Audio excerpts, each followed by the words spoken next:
March 2026, and this is KSI class, and today's non-lecture hour, and by the method brainstorming. ठीक है?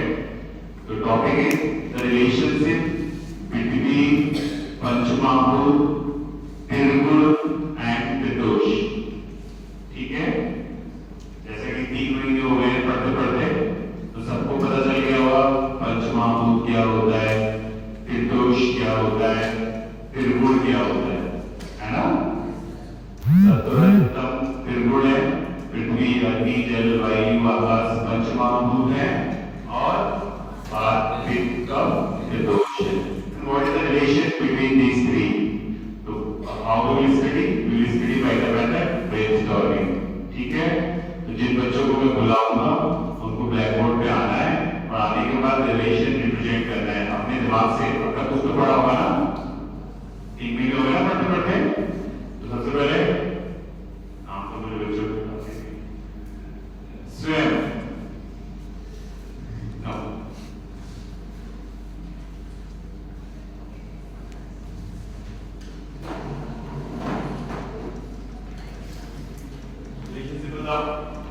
दोष का कौन सा महाभूत होगा उसमें, और कौन सा गुण होगा.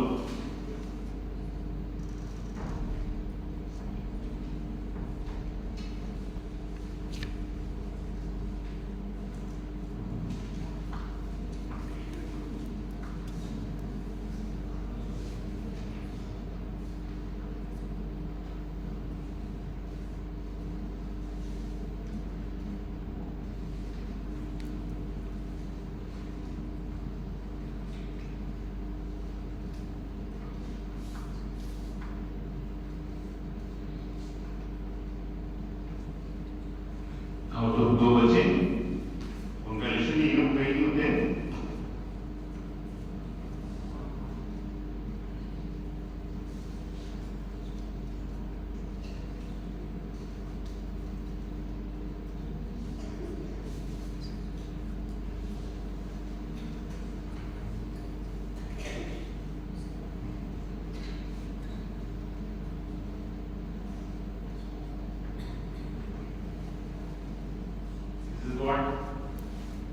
The relationship between Tritosh, Panchmahapur and Tirupur. कुछ सही है, कुछ गलत है ना? दूसरा था थोड़े से लोग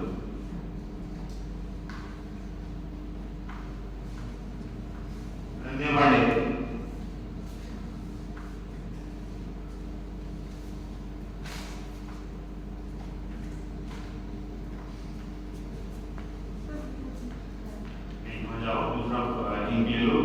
ब्लू या कोई और कलर की. हाँ, हमारा करो. हाँ, लिखो. सब सही है, कुछ चेंज नहीं है इसमें. तो अपना पेन चलाओ. You just do your work.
Next, Kushal Kumade.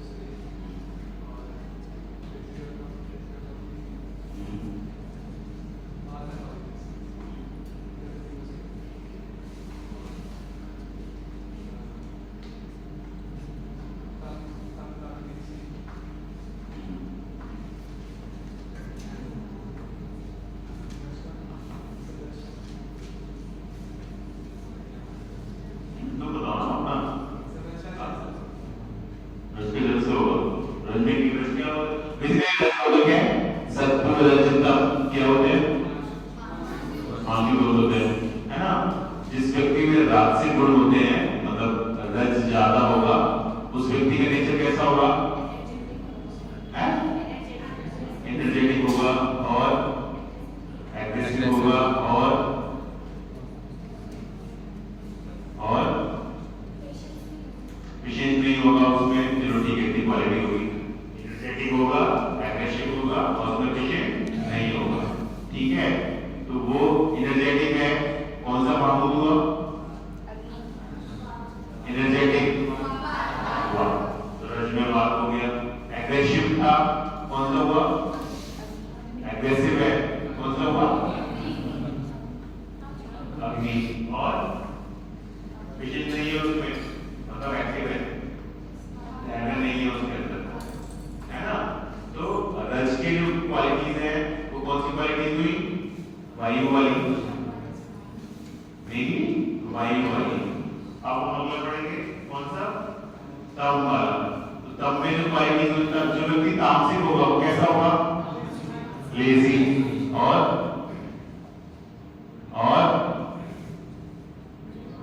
शांत और शांत होगा। शांत नहीं होते वो, मूर्ख होते हैं, है ना? उनका कुछ भी काम करने का मन नहीं करता है, पड़े रहते हैं, खाते पीते सोते रहते हैं, ऐसे लोग को उनका जो नेचर होगा। तो वो हैवीनेस होगी उनकी बॉडी में, दिमाग भी उनका मूर्ख होगा, बहुत होती, दिमाग भी नहीं चलेगा उनका। तो वो कौन से मामूद की वजह से इसमें हैवीनेस क्वालिटीज है? और जल। और इनका दोष से कौन सा रिलेशन है? पृथ्वी और जल कौन से दोष में जाएंगे? शारीरिक दोष में, कफ में, है ना? तो जो कफ दोष होगा उसके अंदर जो महाभूत होंगे वो पृथ्वी और जल होंगे और वो तामसिक गुण के होंगे। ठीक है, बचा कौन सा? पित्त दोष। तो पित्त के अंदर क्या है? अग्नि। क्या है? अग्नि। वाक के अंदर क्या था? वायु, आकाश। वाक के अंदर क्या था? वायु, आकाश। जहाँ कुछ नहीं है वहाँ स्पेस है, जहाँ स्पेस है वहाँ हवा है, प्रोवाइडेड वैक्यूम क्लीनर से वैक्यूम हवा निकाली गई हो। जहाँ कुछ नहीं है वहाँ स्पेस है, जहाँ स्पेस है वहाँ हवा है। तो वायु और आकाश किसमें होते हैं? वात दोष में। वात दोष में कौन सा राजसिक गुण होगा? राजसिक गुण या रजोगुण। ठीक है, ठीक है। कफ में जल और पृथ्वी, जल और पृथ्वी, और कौन सा गुण होगा? तामसिक गुण। अब जो पित्त आया उसमें कौन सा है? अग्नि। कौन सा है? अग्नि। और उसके अंदर जो गुण है वो कौन सा है? अग्नि में कुछ भी डालो, कितना कूड़ा करकट कुछ भी डालो, क्या हो जाता है? सब जल के शुद्ध हो जाता है। सब जल के शुद्ध हो जाता है, कुछ भी डाल दो। ये तो not pure form, that will come into the purest form. तो पित्त दोष, अग्नि महाभूत, सत्वगुण। पित्त दोष, अग्नि महाभूत, सत्वगुण। समझ आया? हाँ, तो दिस इज व्हाट। अब इसमें हम एक चीज और जोड़ देंगे, एक साथ में जोड़ दो, सातों धातु में, सप्त धातु, सप्त धातु। एक अगला है लिख दो, सप्त धातु, सप्त धातु, सप्त धातु।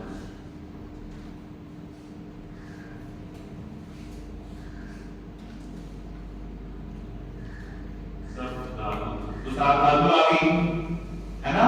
रस, रक्त, मांस, मेद, अस्थि, मज्जा, शुक्र।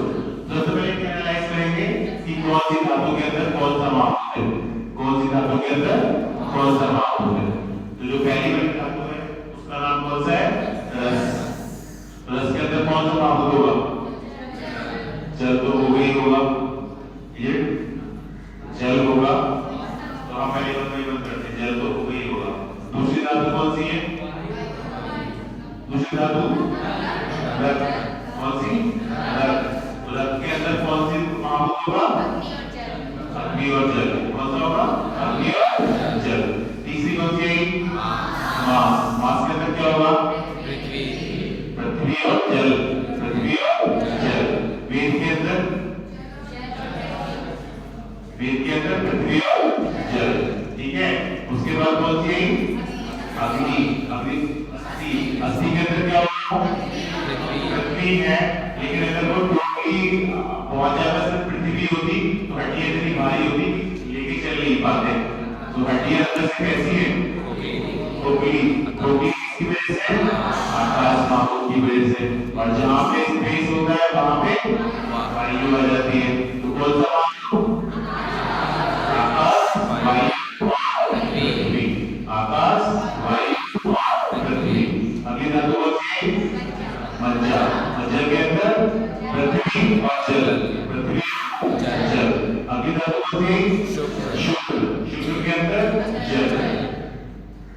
ठीक है, समझ आ गया? तो तीसरा से पढ़ लिया कि धातु और पंचमहाभूत। ठीक है, अब हम क्या देखेंगे कि धातु और दोषों का क्या संबंध है? धातु और दोषों का। तो दोष कितने हैं? 3। कौन से? और कब? सबसे पहले 1 में डिवाइड कर लेते हैं।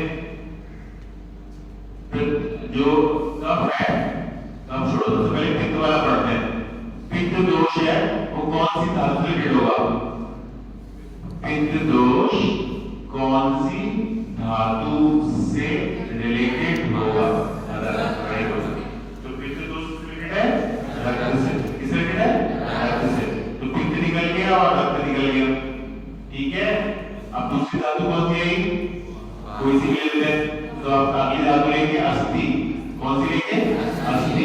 तो अस्थि में कौन सा दोष है? वात। लेकिन जब भी हमने ये पढ़ा कि पित्त में रक्त था, लेकिन जो पित्त में रक्त था वो कैसे था? जब भी पित्त बढ़ता है बॉडी के अंदर, जब भी पित्त बढ़ता है बॉडी के अंदर तो रक्त भी बढ़ता है। और जब भी कभी पित्त कम होगा तो रक्त भी कम होगा। तो ये कौन सा रिलेशन हुआ? Directly proportional. कौन सा? Directly proportional. लेकिन जो बात हमेशा याद रखनी है कि जब भी कभी अस्थि धातु बॉडी के अंदर बढ़ती है, कौन सी धातु? अस्थि धातु, तो वात दोष कम होगा। This is the point two remember कि सारी धातुएं और दोषों के बीच में जो रिलेशन है वो डायरेक्टली प्रोपोर्शनल है, लेकिन अस्थि धातु और वात दोष के बीच में जो रिलेशन है वो इनवर्सली प्रोपोर्शनल है। जब भी कभी किसी व्यक्ति में अस्थि धातु बढ़ेगी तो वात दोष कम होगा। जब भी अस्थि धातु कम होगी तो वात दोष बढ़ेगा। जैसे एक बीमारी है ऑस्टियोपोरोसिस। क्या नाम है? ऑस्टियोपोरोसिस। सबको पता है हड्डियां हो गई है, कमजोर हो गई है, जल्दी टूट जाएगी। और ये सब जनरली कहाँ मिलता है? बुढ़ापे में, ओल्ड एज में जनरली। अदरवाइज कभी हो सकता है हार्मोन की इम्बैलेंस या डिजीज की वजह से। बट जनरली क्या है कि ऑस्टियोपोरोसिस कब देखी जाती है? ओल्ड एज में। तो ओल्ड एज में नेचुरली वात दोष बॉडी के अंदर बढ़ जाता है, तो हड्डियां बॉडी के अंदर कम होने लगती हैं। तो ये बात हमेशा याद रखनी है कि अस्थि धातु और वात दोष का जो रिलेशन है वो कौन सा रिलेशन है? Inversely proportional. वो एक साथ बढ़ते नहीं है, वो एक बढ़ेगा तो एक घटेगा। ठीक है, तो वात दोष हो गया, अस्थि धातु हो गई, पित्त दोष हो गया, रक्त धातु हो गई। अब जो जितनी भी बची, रस बची, मांस बची, मेद बची, मज्जा बची, शुक्र बची, और these are related to कफ दोष। जब कफ बढ़ेगा तो रस भी बढ़ेगा, मांस भी बढ़ेगा, मेद भी बढ़ेगा, मज्जा भी बढ़ेगा और शुक्र भी बढ़ेगा। समझ आया? ये रिलेशन है। क्या रिलेशन? कि दोष के बीच में और धातुओं के बीच में क्या रिलेशन है? इस रिलेशन को कहते हैं आश्रय आश्रय भाव। क्या कहते हैं? आश्रय भाव। तो हमारा शरीर अकॉर्डिंग टू फिजियोलॉजी दोष, धातु और मल से मिलकर बना हुआ है। ठीक है, तो जो आश्रय लेती है वो धातु लेती है, जो आश्रय देता है वो दोष देता है। तो बॉडी की जो स्ट्रक्चरल यूनिट है वो धातु है और बॉडी की जो फंक्शनल यूनिट है वो दोष है। तो जो स्ट्रक्चरल फंक्शनल का रिलेशन है उस रिलेशन को कहा जाता है आश्रय आश्रय भाव, जिसमें किसी एक आश्रय के बढ़ने से उसका आश्रय भी बढ़ जाता है और आश्रय के घटने से उसका आश्रय भी घट जाता है।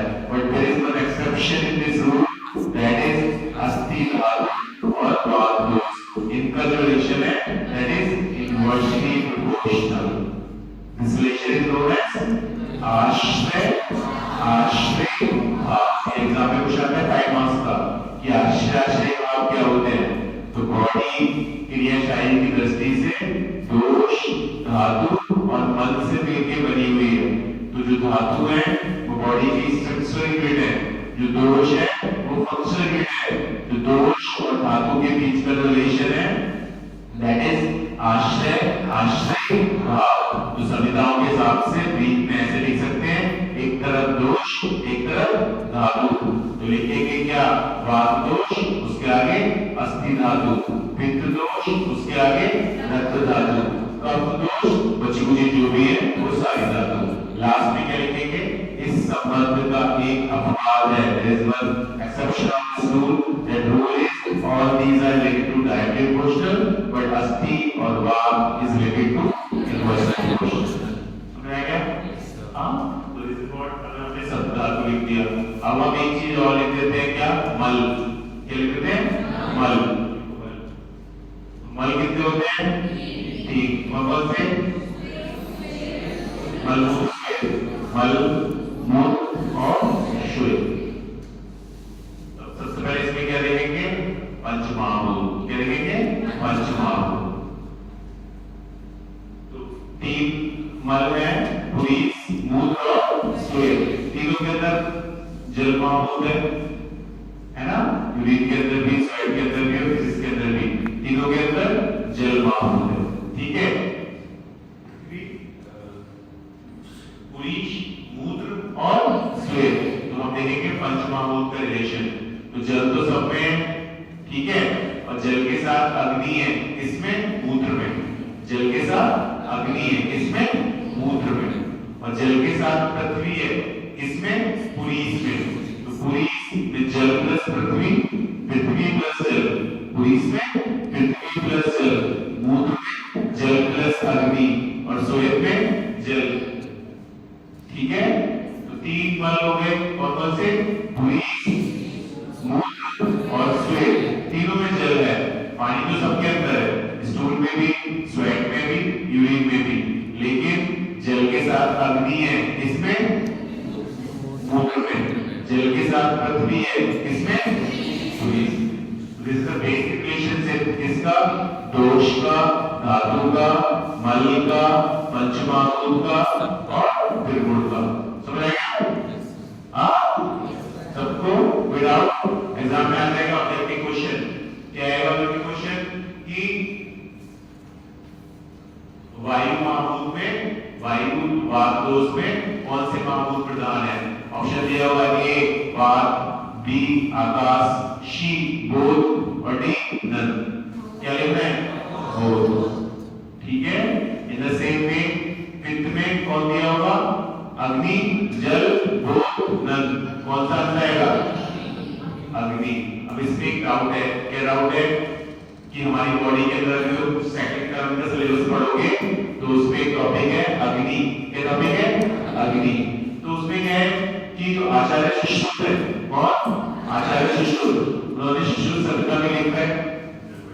सुश्रुत संहिता में क्या लिखा है कि आगे जाके कि अग्नि और जल अलग अलग है या से, अग्नि और पृथ्वी, अग्नि और पित्त सेम है या अलग अलग है. अग्नि और पित्त दोनों सेम या अलग अलग. तो कहीं पर उन्होंने लिखा है सेम है और ये बात उन्होंने बोल दिया अलग अलग है. फिर फाइनली बहुत सारे एग्जांपल दिए और बोल दिया सेम है. पहले पढ़ते हैं अलग अलग क्यों है. कहीं पे आग जल रही है, आगे में अपना हाथ रखा क्या होगा, बंद हो जाएगा, जल जाएगा. गर्म पानी है उसमें हाथ रखा कैसा हो जाएगा, जल जाएगा. जले तो दोनों से, आगे से भी जले और गर्म पानी से भी जले. तो सब एक एग्जांपल है समझने के लिए. तो आपकी बॉडी में जो पित्त है उसमें जल प्लस अग्नि, गर्म पानी वाला है. और जो हम अग्नि की बात करते हैं, जाट अग्नि, धातु अग्नि और भी दूसरी अग्नि, वो कौन सा है, ड्राई अग्नि, जो आग जलती है वो वाला. जैसे एक एग्जांपल दिया है, क्लासिक्स मतलब सब संहिताओं में एग्जांपल दिया है कि मछली का मांस, मतलब जो लोग फिश खाते हैं, फिश मुझे नहीं पता, जो खाते होंगे उनको पता होगा, बट उसमें लिखा है कि फिश खाने के बाद एसिडिटी बढ़ती है। फिश खाने के बाद एसिडिटी बढ़ती है, तो फिश खाने के बाद एसिडिटी बढ़ती है और फिर नेक्स्ट डे अगर रात में खाइए तो ब्रेकफास्ट करने का मन नहीं करता है। फिश खाने के बाद एसिडिटी बढ़ती है और रात में खाइए तो सुबह खाने का मन नहीं करता है। अगर फिश अग्नि को बढ़ाती, अगर फिश अग्नि को बढ़ाती, अगर एसिडिटी बढ़ रही है, क्या बढ़ रही है? एसिडिटी। तो अगर फिश अग्नि को बढ़ाती, मतलब एसिडिटी बढ़ाती, तो सुबह को भूख लगती, क्योंकि अग्नि बढ़ी, ब्रेकफास्ट खाने का मन करता कि नहीं? ये करना। लेकिन फिश खाने के बाद अगले दिन सुबह ब्रेकफास्ट करने का मन नहीं करता है और रात में एसिडिटी बढ़ जाती है। उन्होंने बाद में क्या लिखा, संहिताओं में लिखा हुआ है क्या, कि जो मछली का मांस है वो पित्तवर्धक होता है, लेकिन अग्नि को कम करने वाला होता है, अग्नि को नष्ट करने वाला होता है। किसका मांस? मछली का मांस। तो जो मछली का मांस है वो पित्तवर्धक है, लेकिन अग्निशामक है। अगर वो सेम है तो ऐसा नहीं होता। ठीक है, दूसरा एग्जांपल लेते हैं। जब भी कभी एसिडिटी होती है, जब भी कभी एसिडिटी होती है, तो उसका मोस्ट कॉमन इलाज क्या है? दूध या घी। दूध या घी नहीं, आप कुछ नहीं कर रहे घर में, आप ठंडा एक गिलास दूध पी लो, या दूध के अंदर एक चम्मच घी डाल के पी लो, आपकी तुरंत एसिडिटी कम हो जाएगी। हाँ, तो जो दूध है या घी है वो क्या होता है? घी अग्निवर्धक, लेकिन पित्त शामक। जब भी कभी घी का प्रयोग करते हैं तो घी खाने से हमेशा आपकी जागृति बढ़ेगी, आपकी जागृति बढ़ेगी। लेकिन जो पित्त है वो घी क्या करेगा, उस पर इफेक्ट कराएगा, पित्त शामक। तो घी खाने से हमेशा पित्त कम होगा, लेकिन आपकी जागृति बढ़ेगी। ऐसे बहुत सारे एग्जांपल्स हैं तो जिनके बेसिस पे कहा जा सकता है कि बॉडी के अंदर अग्नि और पित्त अलग अलग है, लेकिन फाइनली दोनों के अंदर सेम चीज क्या है? अग्नि महाभूत। फिर अंदर क्या है? जल महाभूत का। जब अग्नि और जल आपस में कंबाइन करते हैं तो पित्त दोष बन जाता है और डायरेक्ट से अग्नि रहती है तो अग्नि बन जाती है। समझ आया? कैसे समझेंगे? वो गर्म पानी के एग्जांपल से और आग जल रही है उसके एग्जांपल से। ठीक है, दिस इज व्हाट कि निर्दोष के अंदर, त्रिगुण के अंदर, सप्त धातु के अंदर, त्रिमल के अंदर पंचमहाभूत का और त्रिगुण का क्या संबंध है। समझ आया? हाँ, एक दूसरा रिलेशन है कि दिन में कितने पहर होते हैं? कितने पहर होते हैं? 3 की 4, 3 की 4। वही तो फर्स्ट चैप्टर में है ना, स्नान करने में, है कि नहीं? 3 की 4। कल बताना मुझे, देखिए पूरे दिन में कितने पहर होते हैं? 8 पहर। नहीं तो सुना है लड़की ने जिसने बोला पूरे दिन में 8 पहर होते हैं। जब मैं दिन बोला पूरे दिन का मतलब रात भी है और दिन भी है, रात भी है और दिन भी है। तो 4 पहर दिन में होते हैं और 4 पहर रात में होते हैं। हाँ, कौन से? और सेप्टेम्बर में है ना स्नान देंगे, कौन से 4 पहर हैं?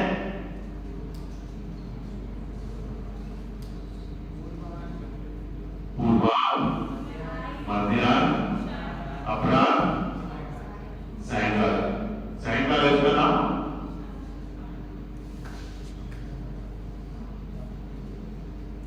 कितने पहर हैं? 8। कितने पहर हैं? 8। अब कौन से पहर में कौन सा दोष स्वाभाविक रूप से होता है? मतलब आपको सपोज कोई टीचर पढ़ा रहा है, कितना भी अच्छा पढ़ा रहा है, कितनी भी प्यारी प्यारी बातें कर रहा है, टीचर ले जाते हैं लेने, फिल्म चल रही है, आप थिएटर में बैठे हुए हो, मूवी चल रही है, आपका बहुत मन कर रहा है मूवी देखने का, लेकिन 2 बजते ही आपको भूख लग रही है।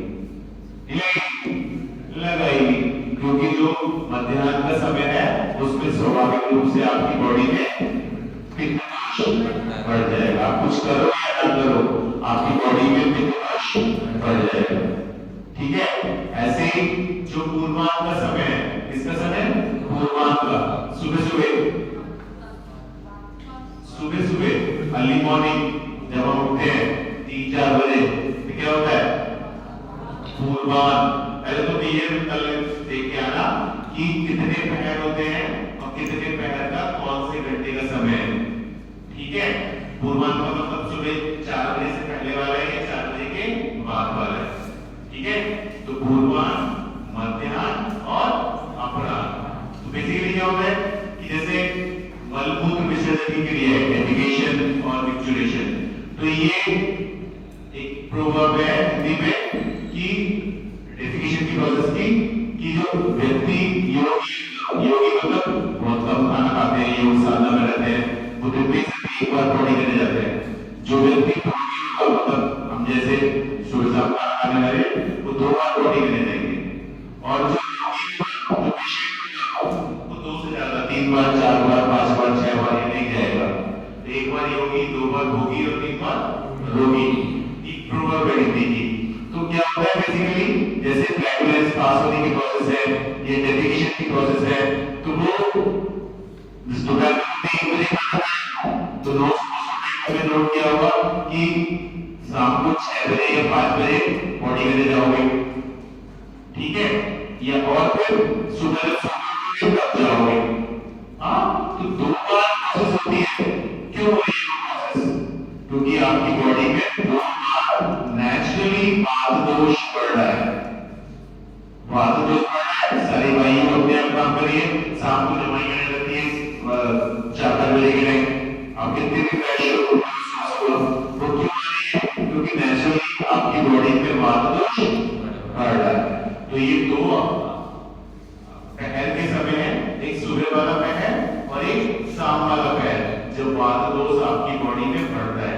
ऐसे ही 2 समय है, एक दोपहर में आफ्टरनून, एक रात के 2 बजे। कोई बच्चा अगर पढ़ता है 4 बजे तक तो उसको 12-1 बजे बहुत भूख लगती है, अगर वो शाम से पढ़ रहा है। क्यों लगती है? क्योंकि मिडनाइट में उसकी बॉडी में पित्त दोष बढ़ने लगता है। स्वाभाविक रूप से आपने कुछ नहीं किया, तो बड़े हो जाओगे मतलब सेकंड ईयर में आओगे, थर्ड ईयर में, तब तो पढ़ोगे। ये एक बीमारी है, उसका नाम है अनिद्रासूल और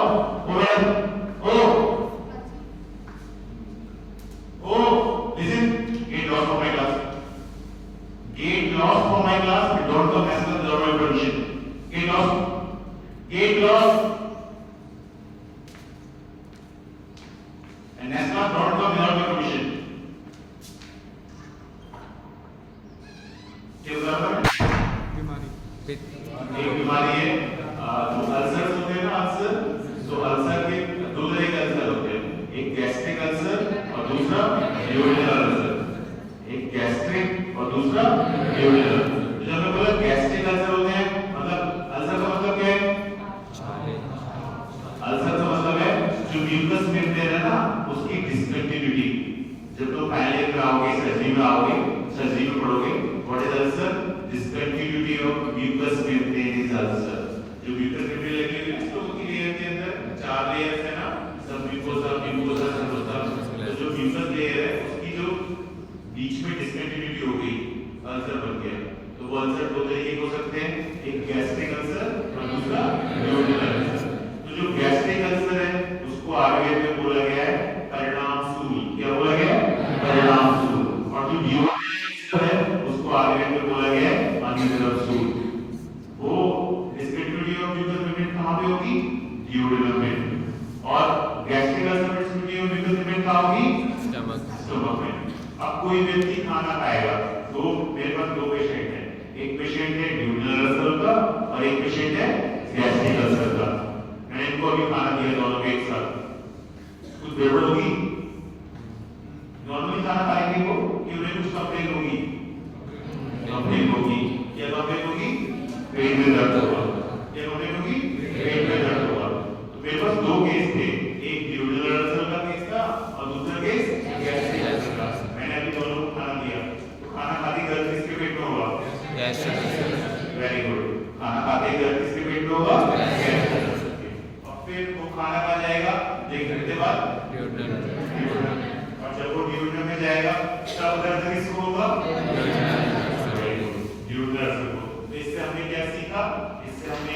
था कि जो ड्यूटेनल अल्सर का केस था उसमें पेन खाना खाने के 1 घंटे बाद होता है, अप्रॉक्सीमेटली 45 मिनट से 1 घंटे बाद, क्योंकि वो खाना 1 घंटे बाद ड्यूटेनल में पहुंचेगा, डिस्टर्ब करेगा और पेशेंट को दर्द होगा। ठीक है, समझ आया? ठीक है। अब क्या होता है, क्योंकि मुझे पता है कि खाना खाने के 1 घंटे बाद मेरे पेट में दर्द होता है, सपोज ये 2 मरीज बैठे मेरे सामने, एक ड्यूटेनल अल्सर का और एक गैस्ट्रिक अल्सर का, तो एक व्यक्ति को होगा जो कोशिश करेगा कि खाना ना खाओ, करेगा क्यों? क्योंकि उसको जब भी वो खाना खाएगा उसके पेट में दर्द होगा, तो वो कोशिश करेगा कि वो खाना ही ना खाए। तो अगर वो लगातार ऐसे ही हफ्ते 10 दिन 15 दिन यही चलता रहा तो उसकी बॉडी कैसी हो जाएगी? कैसी हो जाएगी? वीक। तो जो गैस्ट्रिक अल्सर के पेशेंट्स होते हैं वो जनरली कैसे होते हैं? दुबले पतले। कैसे होते हैं? दुबले पतले, क्योंकि वो अवॉइड करते हैं खाने को। और जो ड्यूटेनल अल्सर का केस होगा वो क्या करेगा कि उसे पता है कि मैं जब खाना खाता हूं तो मुझे आराम पड़ता है और खाना खाने के 1 घंटे बाद मुझे दर्द होने लगता है, तो वो क्या करेगा? हर थोड़ी देर में कुछ नहीं तो चाय खाने लगेगा, क्योंकि जैसे ही वो खाएगा उसका दर्द शांत हो जाएगा। और जब वो आगे पहुंचेगा, जब तक वो अगली जगह पहुंचेगा तब तक वो अगली डोज दे देगा, तो गैस्ट्रिक जूस निकलने लगेंगे और ड्यूटेनल वाले हल्के पड़ जाएंगे। तो वो क्या करेगा? बार बार खाएगा। क्या करेगा? बार बार खाएगा। तो जब तुम बड़े हो जाओगे, मतलब 2 साल बाद प्रैक्टिस में आओगे, तो जब हमारे पास ओपीडी में पेशेंट्स आते हैं तो एक आयुर्वेद में बोला गया अनिद्रम सूल, एक बोला गया परिणाम सूल। तो एक को क्या करना है कि स्टोमक में पेन कब था? जैसे ही उसने खाना खाया, खाना खाने के 45 मिनट बाद पेन कब हुआ? जिसके ड्यूटेनल में असर था। कौन सा व्यक्ति सूखा पतला होगा? गैस्ट्रिक अल्सर वाला। कौन सा व्यक्ति मोटा ताजी होगा? ड्यूटेनल अल्सर वाला। कौन सा व्यक्ति बार बार खाएगा? ड्यूटेनल में पेन है। कौन सा व्यक्ति खाना खाना अवॉइड करेगा? समझ आया? तो जो ड्यूटेनल अल्सर के पेशेंट्स होते हैं वो बेसिकली क्या करते हैं, हर 2 घंटे बाद रात में अगर उन्होंने 8 बजे भी खाना खाया तो 9 बजे वो चाय खा के सोएंगे। हाँ, ये सब मैं क्यों बता रहा हूँ? This is the basic physiology, मतलब रटने वाली बातें नहीं है। अगर दिमाग सही से लगाया तो जो कंसेप्ट्स है वो अभी क्लियर हो जाएंगे, है ना? तो इन दोनों शूल को आयुर्वेद में क्या बोला गया है? एक को बोला गया है परिणाम सूल, एक को बोला गया है अनग्रव सूल। क्या बोला गया है? अनग्रव सूल। एक गैस्ट्रिक अल्सर है और दूसरा कौन सा है? ड्यूटेनल अल्सर। रट्टा बट्टा कुछ नहीं था। अब इस सेकंड में कुछ ज्यादा फायदे हुए कि ड्यूटेनल अल्सर और गैस्ट्रिक अल्सर में डिफरेंस के राइट और डिफरेंस बिटवीन गैस्ट्रिक अल्सर और ड्यूटेनल अल्सर। तो अल्सर की डेफिनेशन क्या थी कि डिसकंटिन्यूटी ऑफ म्यूकस मेम्ब्रेन। तो 2 तरीके हो सकते हैं, एक ड्यूटेनल अल्सर और दूसरा गैस्ट्रिक अल्सर। एक में पैथोलॉजी गैस्ट्रिक में है और दूसरे में पैथोलॉजी ड्यूटेनल में है। एक में क्या होता है कि जैसे ही फूड गैस्ट्रिक में एंटर करेगा दर्द होगा, एक में फूड जब ड्यूटेनल में एंटर करेगा तब दर्द होगा। इसलिए पेशेंट खाना खाना अवॉइड करता है, इसलिए पेशेंट खाना ज्यादा कुछ ना कुछ 2 घंटे बाद बार बार खाता रहता है, वो अवॉइड करता है, इसलिए उसकी फिजिक वीक हो जाती है, वो बार बार खाता है, इसलिए वो मोटा हो जाता है। एलोपैथिक में ट्रीटमेंट है, एलोपैथिक में एक वायरस है, उसका नाम है बैक्टीरिया, उसका नाम है H. pylori। क्या नाम है? H. pylori। तो वो साइंस वाले कहते हैं कि H. pylori नामक बैक्टीरिया है, उसकी वजह से ये अल्सर होता है। तो वो एंटीबैक्टीरियल देंगे, साथ में एक एंटासिड देंगे, वो रेडियल हो सकती है, वो ओमटेडाजोल हो सकती है ना? कोई सी भी एंटासिड दे देंगे साथ में, ठीक है? लेकिन उससे क्या है, महीने महीने खाते रहो और आपका जब तक दवाई पाओगे आराम है, दवाई खाना बंद करोगे आराम नहीं है, ठीक है? बेसिकली अब कोई बोलेगा कि सर अल्सर हुआ तो उससे नुकसान क्या है? ठीक है, हमने एंटासिड खा लिया और आराम पड़ गया, तो फाइनली क्या होगा कि सपोज ये म्यूकस मेम्ब्रेन है, मैंने बोला कि डिसकंटिन्यूटी ऑफ म्यूकस मेम्ब्रेन, मतलब ये जो म्यूकस मेम्ब्रेन है ये डिसकंटिन्यू हो गई, यहाँ पे वाइट वाला हिस्सा डिसकंटिन्यूटी हो गया है। तो क्या होगा, थोड़े दिन के बाद इधर की जो सेल है और इधर की जो सेल रिलेट होगी ना, तो क्या होगा, वो आपस में बड़ी बड़ी होने लगेगी पहले तो, और बड़ी बड़ी होकर आपस में जुड़ने की कोशिश करेंगी। सपोज ये ल्यूमन है,